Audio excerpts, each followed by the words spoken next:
Hello friends, welcome to my YouTube channel. दोस्तों, आज की वीडियो में हम बात करेंगे जो एसबीआई पीयू रिक्रूटमेंट आई है, नोटिफिकेशन 2024-25 की, उसके बारे में। इस पर्टिकुलर वीडियो में हम ये जानेंगे कि क्या क्या इंपॉर्टेंट डेट्स हैं इस पर्टिकुलर फॉर्म को लेके, कब इसके प्री और मेंस के एग्जाम होंगे, और क्या इसकी एलिजिबिलिटी क्राइटेरिया है, और क्या इसकी एज लिमिट है, ठीक है, और क्या इसका पूरा प्रोसेस है इस पर्टिकुलर एसबीआई आईपीओ का। ठीक है। इस एक वीडियो को देखने के बाद उम्मीद करता हूँ कि आपके जो भी सारे कंफ्यूजन होंगे वो दूर हो जाएंगे। फिर भी अगर कुछ रह जाता है तो आप प्लीज मुझे कमेंट सेक्शन में करके बताना। चलिए वीडियो को शुरू करते हैं। देखिए, सबसे पहले हम बात कर लेते हैं इसके इंपॉर्टेंट डेट्स की। तो ये जो एसबीआई पीओ का फॉर्म है, इसकी जो ओपनिंग होगी वो होगी 27 दिसंबर से, ठीक है, जो कि कल है। और 16 जनवरी 2025 तक हम इसको अप्लाई कर सकते हैं। ओके। उसके बाद अगर हम देखें, इसका जो प्री एग्जामिनेशन का जो कॉल लेटर है वो बेसिकली आपको 3rd और 4th वीक के ऑफ फरवरी में मिल जाएगा। ठीक है। जो इसका प्री का एग्जाम होगा वो होगा 8 और 15 मार्च 2025 को। तो प्री के जो रिजल्ट आएंगे वो अप्रैल 2025 में आएंगे। इसी तरह से जो मेंस का जो एग्जाम होगा वो अप्रैल और मई टेंटेटिव है 2025 में। और जो फाइनल रिजल्ट है वो आएगा मई जून 2025 में। ठीक है। तो ये बात हो गई इंपॉर्टेंट डेट्स की, कि जो एग्जाम की डेट है वो बेसिकली 27 दिसंबर से शुरू हो रही है और 16 जनवरी 2025 तक चलेगी। प्री एग्जाम है आपका मार्च में। ओके। ये बात हो गई इंपॉर्टेंट डेट्स की, कब इसका मेंस का एग्जाम है और कब इसका प्री का एग्जाम है। ठीक है। अब हम बात कर लेते हैं इसमें कितनी वैकेंसी आई है। देखिए, वैकेंसी की अगर हम बात करें तो जो इसकी जनरल कैटेगरी की वैकेंसी है वो है 240 सीटें हैं। ईडब्ल्यूएस की जो वैकेंसी है वो है 58 सीटें हैं। ओबीसी की जो वैकेंसी है वो है 158 सीट है। और एससी की जो वैकेंसी है वो 87, और एसटी कैटेगरी वालों के लिए जो वैकेंसी है वो है 57। तो इस तरह से टोटल सीट्स की बात करें तो वो है तो वो है टोटल 600 सीटें। ठीक है। अब देखिए, एक बात यहाँ जान लीजिए कि जो ईडब्ल्यूएस कैटेगरी है इसमें जो 58 सीटें हैं, तो ईडब्ल्यूएस का जो बेसिकली सर्टिफिकेट है वो आपका बना होना चाहिए फाइनेंशियल ईयर 23-24 का, जो कि वैलिड होगा 2024 और 25 के लिए। इस चीज को याद रखिए। बहुत जो बच्चे हैं वो इसमें कंफ्यूज हो जाते हैं कि जो ईडब्ल्यूएस का सर्टिफिकेट है वो कब का होना चाहिए। तो ईडब्ल्यूएस का जो सर्टिफिकेट है वो बेसिकली होना चाहिए आपका 23-24 फाइनेंशियल ईयर का, जो कि वैलिड होगा 2024-25 फाइनेंशियल ईयर में। ठीक है। तो ये भी जो डाउट है वो क्लियर हो गया आपका। अब बात कर लेते हैं हम इसकी एलिजिबिलिटी क्राइटेरिया की। देखिए, इसकी जो एज लिमिट रखी है उन्होंने वो रखी है, एज रखी है उन्होंने 21 साल से लेकर के 30 साल तक। ठीक है। 21 साल से लेकर के 30 साल तक में, लेकिन जो कट ऑफ रखा है इन्होंने एज का वो रखा है 1/4/2024। 1/4/2024 को इन्होंने कट ऑफ डेट बनाया है एज लिमिट को लेके। तो वहीं अगर हम बात करें एजुकेशनल क्वालिफिकेशन को लेके, तो वो होना चाहिए ग्रेजुएशन, और उसकी जो कट ऑफ डेट रखी है इन्होंने वो रखी है 30/4/2025। ठीक है। इस चीज को आप ध्यान में रखिएगा कि अगर आपकी जो ग्रेजुएशन की डिग्री है वो आपको 30/4/2025 तक मिल जानी चाहिए, और अगर आप अभी फाइनल ईयर में है तो आप इंश्योर करें कि जो आपकी डिग्री है वो 30/4/2025 तक आ जाए। ठीक है। वही अगर हम अगर हम एज की छूट की बात करें, जो है वो ओबीसी को मिलेंगे 3 साल। वहीं अगर हम S C S T category की बात करें तो इनको मिलेगा 5 साल। वहीं अगर आप पीडब्ल्यू बीडी कैटेगरी में है और उसमें भी यूआर और ईडब्ल्यू एस कैटेगरी में आते हैं तो आपको 10 साल का मिलेगा।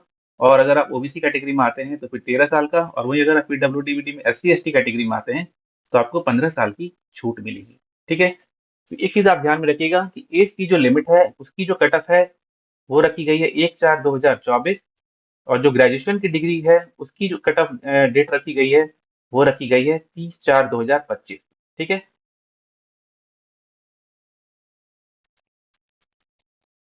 अब बात कर लेते हैं सिलेक्शन प्रोसेस की। देखिए, तो ये जो बेसिकली पीओ का एग्जाम है वो होगा 3 फेज में। पहला जो फेज होगा वो होगा प्री।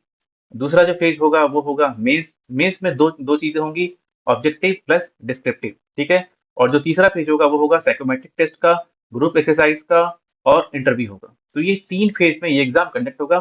ठीक है। और इसकी पूरी डिटेल भी हम अभी आने वाली वीडियो में देख लेंगे, किस तरह का क्या इनका एग्जाम पैटर्न है। ठीक है। अब देखिए, अगर हम इस पर्टिकुलर अगर हम इसको अगर भरना है हमें, तो इसके लिए हमें एसबीआई के करियर करियर पोर्टल पे जाना है। वहाँ पे सारी डिटेल दी हुई है, तो वहाँ पे जाके आप इस फॉर्म को भर सकते हैं। ठीक है। अब देखिए, जो सबसे इंपॉर्टेंट बात है वो मैं बताना चाह रहा हूँ आपको सिविल को लेके। सिविल पहले क्या होता है इस चीज को समझ लीजिए आप। सिविल क्या होता है कि जब भी आप किसी भी बैंक से किसी तरह का लोन लेते हैं तो वो एक सिविल स्कोर जनरेट करता है।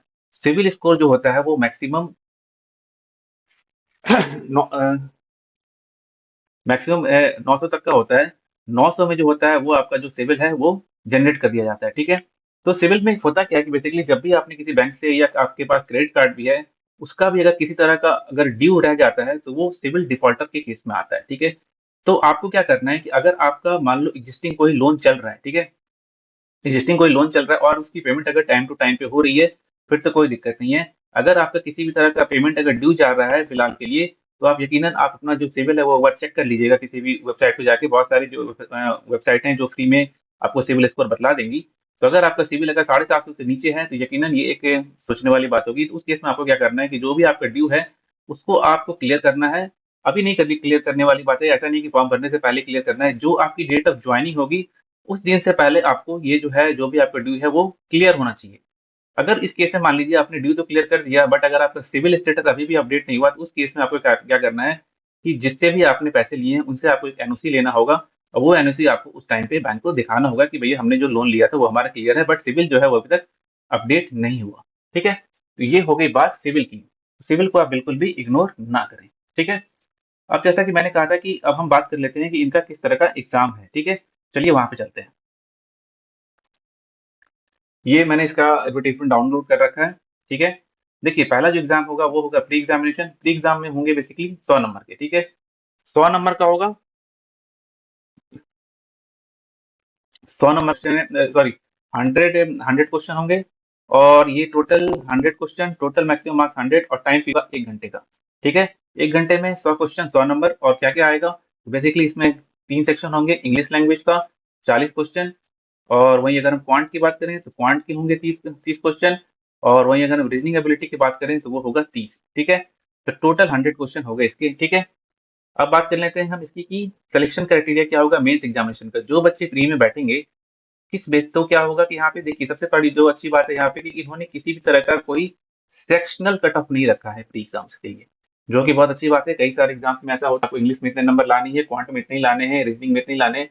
ऐसा इसमें कुछ नहीं है। आपके जो 100 में से जो भी आपका नंबर आएगा, जो भी इनका कट ऑफ डिसाइड होगा, तो आपको उतने नंबर आपके लेने चाहिए respective of the sections, English, quant और रीजनिंग। ठीक है, तो इन्होंने कहा है कि भैया हम कोई भी सेक्शनल कट ऑफ नहीं लेंगे और जितनी भी वैकेंसी जितने भी होगी उसके 10 टाइम्स बच्चों को बुलाया जाएगा मेंस के एग्जाम के लिए। ठीक है, तो प्री से मेंस में जाने के लिए कितने बच्चों को बुलाया जाएगा, 10 टाइम्स बच्चों को बुलाया जाएगा। ठीक है, अब आ जाइए मेंस एग्जाम पे। प्री क्वालिफाई कर गए आप। प्री क्वालिफाई करने के बाद आपने मेंस देना है। मेंस जो होगा वो बेसिकली होगा 250 नंबर का। 200 नंबर का होगा ऑब्जेक्टिव और 50 नंबर का होगा डिस्क्रिप्टिव। डिस्क्रिप्टिव में वो बेसिकली कुछ राइटिंग पेपर होगा, वो आपको लिखना होगा। ठीक है, अब देखिए इसमें क्या है कि रीजनिंग जो होगा इसमें 40 क्वेश्चन होंगे। वहीं डेटा एनालिसिस के 30 क्वेश्चन होंगे। और जनरल अवेयरनेस के 60 क्वेश्चन होंगे। और इंग्लिश लैंग्वेज का होगा 40 क्वेश्चन। ठीक है, यानी नंबर ऑफ क्वेश्चन अगर बात करें मीन्स में तो 170 क्वेश्चन होंगे और मैक्सिमम मार्क्स होगा 200 का। और जो टाइम पीरियड होगा वो होगा 3 घंटे का। वहीं इसके बाद अलग से जो 50 नंबर का पेपर होगा डिस्क्रिप्टिव का, उसके लिए आपको अलग से 30 मिनट दिए जाएंगे। ठीक है, तो ये मैक्सिमम मार्क्स हो गए 250। 250 का आपका मीन्स होगा। ओके, तो जैसा कि अभी हमने कहा था कि प्री में तो किसी भी तरह का उन्होंने सेक्शनल कट ऑफ नहीं रखा, लेकिन मेंस में इन्होंने कट ऑफ रखा है सेक्शनल कट ऑफ। ठीक है, सेक्शनल कट ऑफ रहेगा इसमें। ठीक है, each candidate will have to score a minimum score in each test.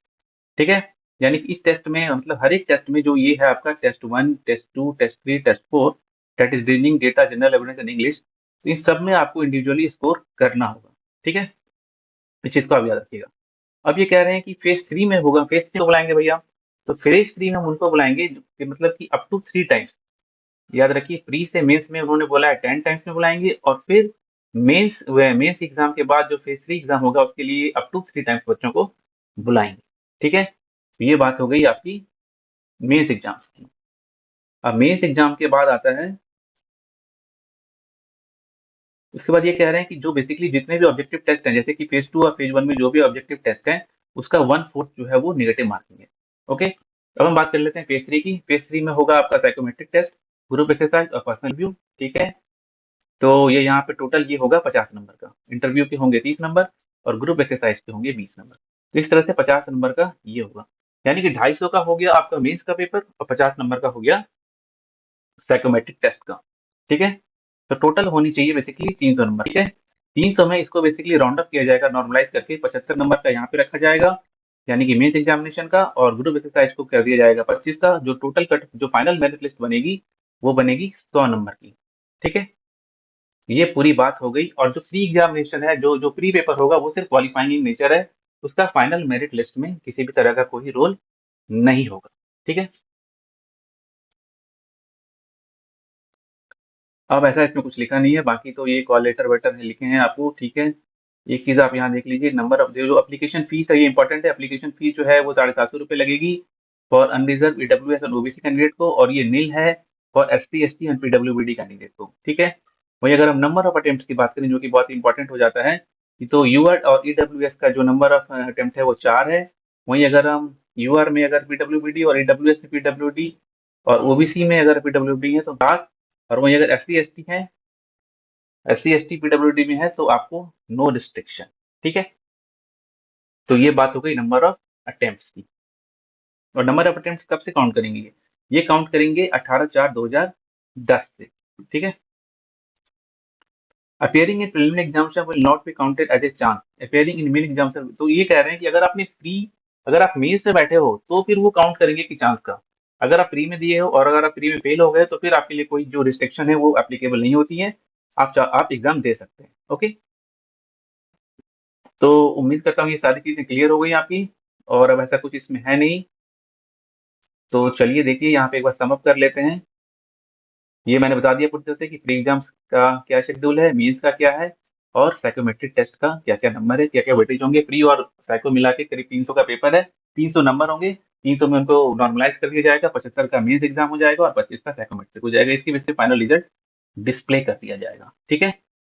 तो उम्मीद करता हूँ कि ये वीडियो आपको काफी अच्छा लगा। मैंने काफी बनाने में इसको काफी मेहनत की है। अगर आपको वीडियो अगर अच्छा लगा तो वीडियो को लाइक और शेयर जरूर कर दीजिएगा, और कोई भी अगर आपको क्वेश्चन है तो वो कमेंट सेक्शन में जरूर मुझे बताइएगा। चलिए मिलते हैं अगले वीडियो में। Thank you.